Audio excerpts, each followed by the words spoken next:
A negociação que já vinha acontecendo nos últimos dias, faltam apenas as assinaturas por um negócio de 8 milhões de euros ou 49 milhões de reais. O Inter ainda fica. Essas parcelas caíram no dia 31, totalizaram 83 milhões. O Flamengo juntou mais um percentual, mais ou menos 40%, para totalizar esses 138 milhões que já foram...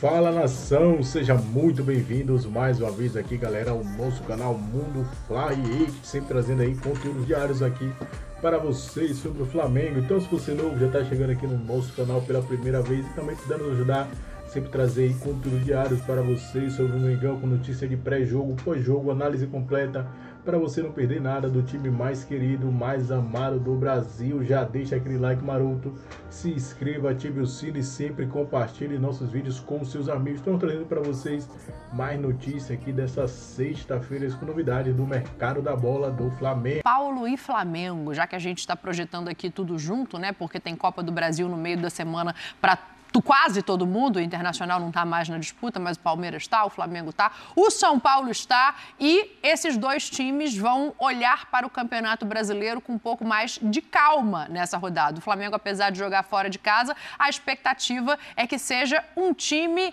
reserva. Acho que não é nem um time mesclado do Flamengo, é um time reserva mesmo. O Tite aproveitando esse elenco que o Pascoal tanto fala, né?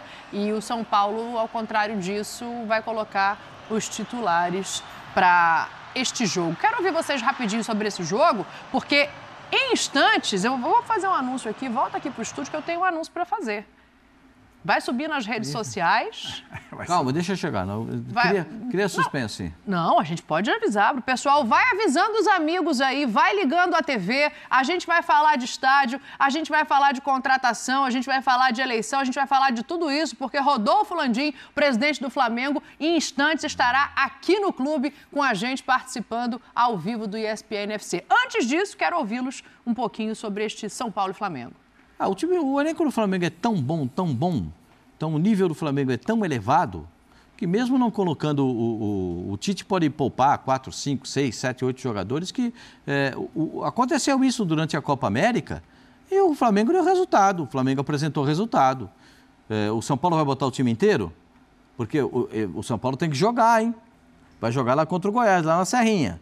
Tem uma vantagem de 2 gols. Formação do nosso Edu Afonso é que é time titular. Então, eu acho que esse é um resultado, entendendo o que faz o treinador do São Paulo, que está aí atrás de você. O treinador de São Paulo, porque ele quer chegar entre os primeiros colocados do campeonato. Sim. E esse resultado, e esse jogo passa para isso. Esse resultado é muito importante para ele. Agora, o Flamengo fora de casa, mesmo não tendo o time titular, não sei quantos que não virão, eu não sei nem se o Flamengo vai ficar aqui direto para o jogo de quarta-feira, se volta para o Rio de Janeiro. A gente vai perguntar tudo isso ao presidente Rodolfo Landim em instantes. Mas é que o presidente do Flamengo, o Landim não escala o time, né? Então, o time não, mas a logística ele sabe, se vai voltar, se não vai. Aí eu vou falar um negócio para você. O São Paulo tem um...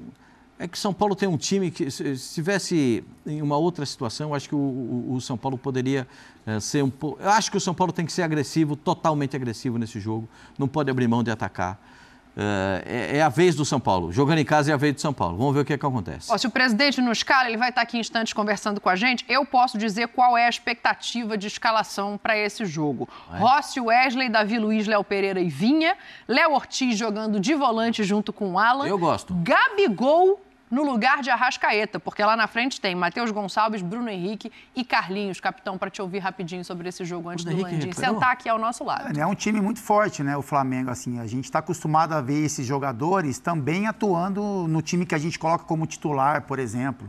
Então, assim, chama atenção essa função do Gabi, né, que ele vem agora no lugar do Arrascaeta, já fez, né, já atuou nessa posição também, enfim... Tem-se um questionamento se foi bom para ele ou ruim atuar um pouco mais recuado, mas a gente imagina ele jogando quase como um segundo homem, né?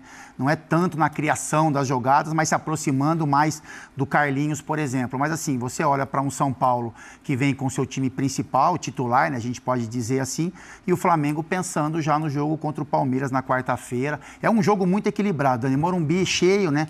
A gente sabe como o torcedor do São Paulo se porta nos jogos em casa, o quanto o torcedor do Flamengo Flamengo também se movimenta para esse jogo. Eu acho que é um jogo equilibrado, mas eu vejo um pouquinho de vantagem para o São Paulo por olhar para ele principal, mas talvez seja o jogo da rodada, com certeza. Vou deixar o placar desse jogo para o final do programa, porque a gente vai fazer um intervalo agora, arrumar a nossa bancada aqui para receber o presidente do Flamengo, Rodolfo Landim, que gentilmente fez a ponte aérea, em vez de ir pro hotel descansar, correu para cá. Presidente, te agradeço a visita.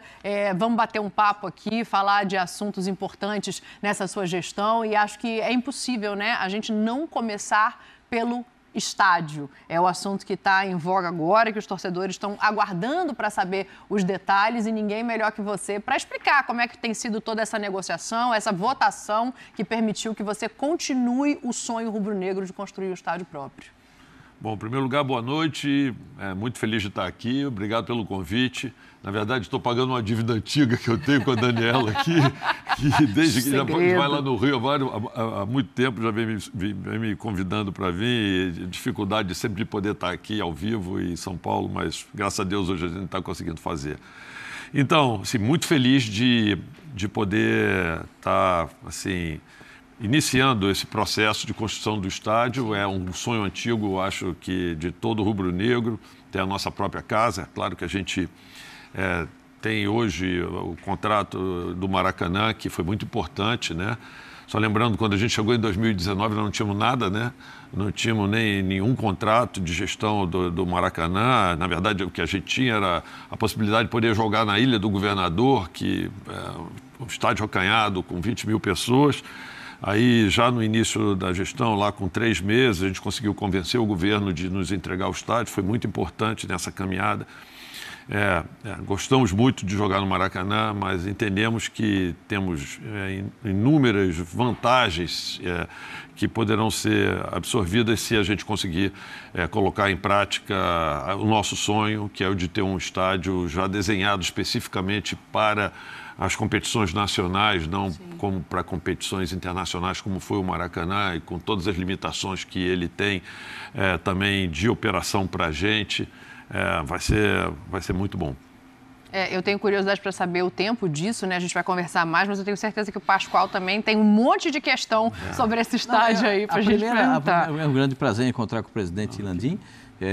Eu tive com o presidente uma vez só, quando ele foi eleito. 2019. E nós fizemos uma entrevista e eu me lembro que ele me disse assim: Pascoal, o Flamengo não será isso que você está vendo. Esse Flamengo aí não vai... Isso aí agora. Daqui a pouco nós seremos um outro Flamengo. E isso se tornou verdade, se tornou uma realidade. Então eu tendo a acreditar nessa sua promessa do estádio, né? Porque você me disse que modificaria e acabou modificando. Agora, os estádios são planejados para a construção entre 5 e 6 anos, geralmente, né? Quando você vai tratar de Copa do Mundo, você tem 4 anos para construir um estádio, às vezes não consegue, entrega meio assim. Para entregar acabado, pronto, leva de 5 a 6 anos. Esse é o período. E qual é o nível de investimento? Onde é que entra uma parte de financiamento? Onde é que entra a parte do Flamengo? O Flamengo já comprou o terreno, pagou para a prefeitura. Eu ouvi o senhor falando a respeito disso. E agora tem todo esse movimento de fundação, criar propriamente um estádio, montar um estádio e tudo aquilo que... São de 5, 6 anos. E qual é o nível de investimento, presidente? Excelente pergunta, Pascoal. Assim, nós, quando apresentamos o projeto e tivemos autorização dentro do conselho do clube para a compra do terreno, a data que nós estabelecemos para fazer a inauguração é exatamente no período que você está comentando aí. A gente estabeleceu como data-alvo dia 15 de novembro, o aniversário do clube de 2029. Portanto, a gente está falando aí de 5 anos e 4 meses, que é um período que a gente considera razoável para poder construir. É claro que isso vai variar principalmente de acordo com o tempo necessário para atender a todos os estudos que vão ser demandados para a obtenção de licenças para a construção do estádio. Isso varia de governo a governo e a gente está estabelecendo aí um prazo relativamente grande para isso, já considerando alguns estudos que vão ser demandados adicionais, mas a gente acha que essa data é plenamente factível. Vamos tentar até antecipar. mas seria 5 anos e 4 meses. Com relação aos recursos necessários para poder fazer isso, a gente tem hoje a previsão de receitas assim, de naming rights que a gente vai negociar junto ao mercado, então logo a gente consiga pegar o terreno. De fato, hoje nós já pagamos a guia que foi encaminhada para nós essa manhã. Aqui de tarde a gente já tinha pago e já estamos solicitando à Justiça para que nos dê a posse do terreno. E tão logo isso fique nas nossas mãos, a gente já vai começar a fazer alguns trabalhos que a gente precisa fazer locais, no próprio local do terreno, que poderão acelerar, vamos dizer assim, esse processo de licenças, que é uma das coisas que a gente quer. E também a busca dos name rights para poder ajudar a financiar. Fora isso, nós temos negociado com a Prefeitura ela fazer algo semelhante ao que fez com o estádio do Vasco, onde ela aprovou o potencial construtivo de toda a área lá de São Januário e deu esse potencial construtivo com o direito desse potencial construtivo para que o Vasco pudesse negociar, e esse dinheiro sendo um recurso carimbado, ou seja, que o Vasco só vai poder utilizar para a remodelação do seu estádio.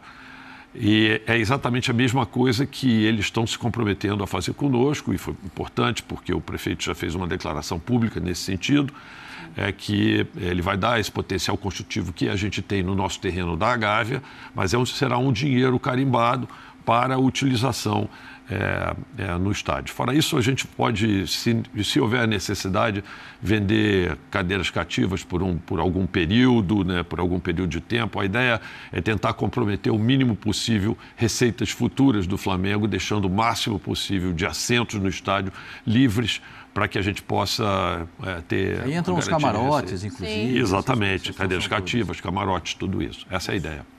Vamos puxar, o torcedor quer saber do estádio, ele quer saber do estádio pronto, ele está ansioso, né? Mas ele está mais ansioso ainda para saber o que vai acontecer na quarta-feira que vem, depois do 2-0 construído. Tem torcedor que está torcendo o nariz, reclamando que não vê reforço no meio do ano agora, depois da janela, mesmo tendo tido a janela do começo do ano. Ô, Capita, vou tocar para você, para a gente puxar esse papo para a bola, para puxar esse papo para o campo, que é onde você conhece tão bem esse Flamengo. Assim, falar que é uma alegria receber o presidente aqui, né? Eu tive uma conversa, com o Pascoalzinho também, eu tive um encontro com ele... Em 2019. Sim, 2019. E assim, eu trabalhei no Flamengo, né, Dani? O tamanho, a gente sabe o tamanho, a dimensão do Flamengo, mas era muito o peso da camisa, o tamanho da sua torcida. Vou cometer uma inconfidência aqui. Me conta. Eu convidei ele para ir na minha casa, tentei convencer ele de tudo quanto é jeito para ir trabalhar lá no Flamengo, e ele me deu um nó. Entendeu? Ele fugiu. Mas assim, dito isto... Foi uma honra, Dani. Em 2019. 2019. Final de 2018, ali na virada. Ali. Olha onde podia estar seu nome ali, ó.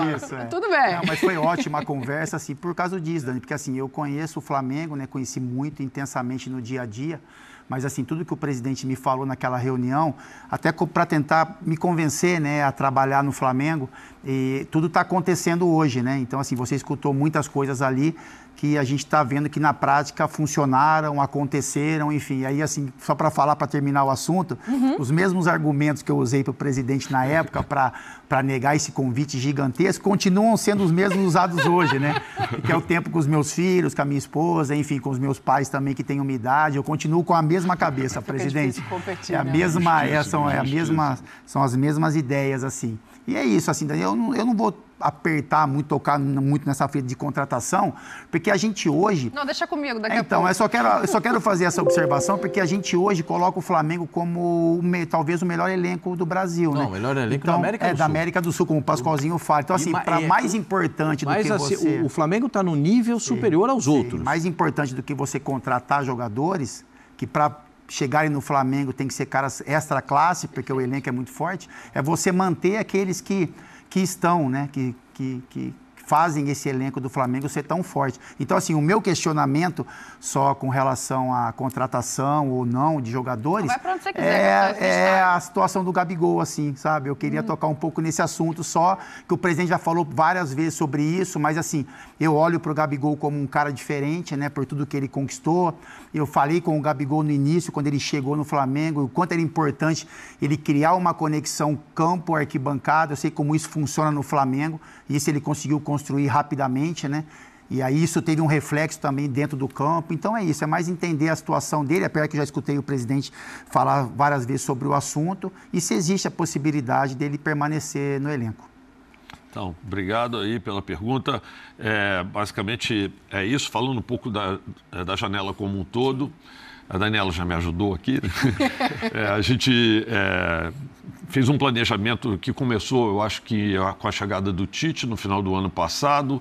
A gente faz uma avaliação com a participação dele, quer dizer, desse elenco, reforçar algumas posições, como vocês mesmos falaram.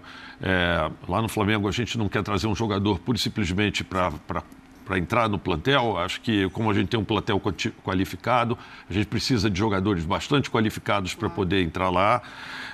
A gente, nessa primeira janela, a gente fez uma janela bastante forte. Contratou o De La Cruz, contratou o Léo Ortiz, que era um jogador que a gente também já vinha com interesse há muito tempo, contratou o Vinha e contratou o Carlinhos, que apareceu muito bem no Campeonato Carioca. E com isso a gente entendeu que estaria coberto, vamos dizer assim, a janela, vamos dizer assim, do início do ano, mas mais o planejamento do ano como um todo. A gente procurou fazer a antecipação dessas contratações exatamente para poder contar com os jogadores o ano todo. Isso não significa que, eventualmente, para uma posição ou outra, quando a gente tiver uma oportunidade de negócio, a gente não possa buscar. E todos sabem, é público, no Flamengo também tudo acaba se tornando público e vaza. Como é que é, Pascoal? Pascoal tem uma frase que é maravilhosa. Nada, como é que é? Nada vaza por acaso. Nada, não tem... eu achei assim, vazou uma notícia. Não vaza sem querer. Não vaza sem querer. Sempre tem um motivo.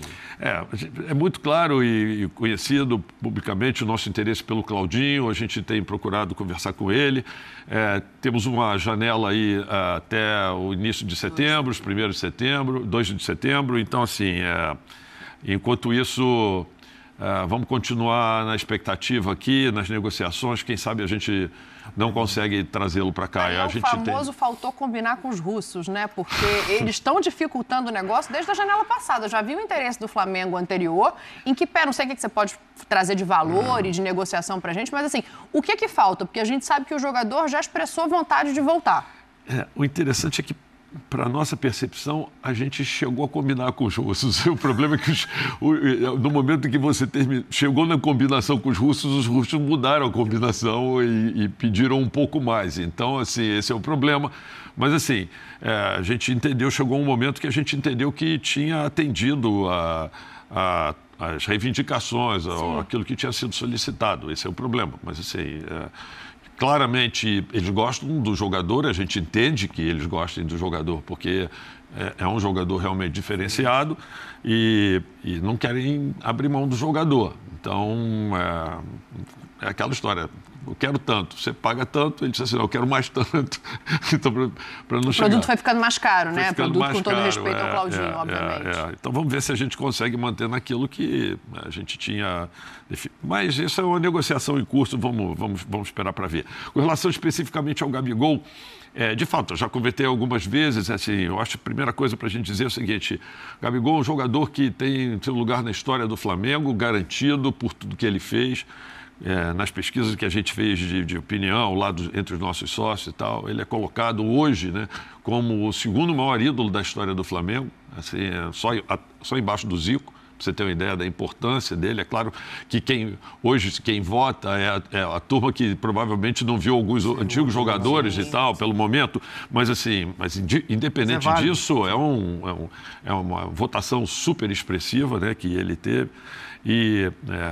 Mas isso é um fato.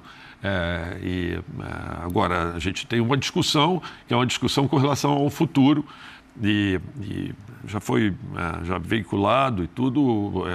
Ele quer um contrato de longo prazo,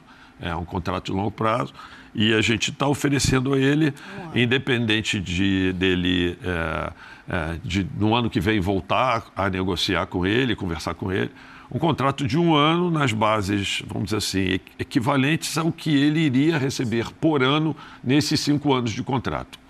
Vamos falar de valores aqui, mas sim, valores significativamente superiores ao que ele teria, até porque ele vai passar a ser dono do próprio passe dele, o que levaria a uma amortização desse novo passe de alguém que fosse comprar para ele, o que seria justo realmente ele ter esse aumento. Então, assim, isso já foi comentado com ele, já foi oferecido, a decisão não está mais na mão do Flamengo, está na mão dele. Mas, por exemplo, assim, se isso vier a acontecer, o Flamengo tem interesse em permanecer. Por um ano, claro. sim. A proposta foi feita e está na mesa. Está feita, está na mesa. A gente não tirou ela da mesa. Eu acho que a proposta é muito correta. A gente entende até a vontade dele, de repente, de, sei lá, firmar um contrato de mais longo prazo. Eu cito como exemplo, assim, o Everton Ribeiro, por exemplo, que é um jogador que a gente adora lá no Flamengo, como jogador, como profissional, como tudo. Ele acabou recebendo uma oferta de longo prazo, de contrato maior do que a que o Flamengo poderia oferecer para ele. E lamentamos não contar com ele nesse ano, que a gente ainda gostaria de poder contar com ele, mas ficamos felizes pelo outro lado, pelo profissional que ele é, por ele estar, entendeu, tendo... Eu acho que o Gabriel, quando ele faz essa comparação, ele pega muito o que aconteceu com o Bruno Henrique, né? Que é um jogador um pouco mais velho que ele, que acabou tendo uma renovação mais longeva, assim. Eu tenho algumas dúvidas em relação a esse assunto e uma delas passa muito pelo campo. Se o campo pode modificar essa proposta do Flamengo ou não. Por que eu estou falando isso nesse momento? Porque a gente viu que o Tite vai usá-lo para substituir, em tese, o Arrascaeta. A gente já viu o Gabriel se reinventando. Primeiro era a dupla com o Bruno Henrique, depois ele joga atrás do Pedro. Se essa nova reinvenção, se esse novo passo do Gabriel, mostrando que está a fim de jogar bola, mostrando que pode ocupar o espaço do campo, mudaria isso. Porque o que eu entendo, presidente? Que ele é ídolo, ele é gigante, ele está na história. Mas a maneira como acaba essa história modifica o tamanho da idolatria para o torcedor, que é só passional, de uma maneira que você não pode ser. E eu acho que você tem razão.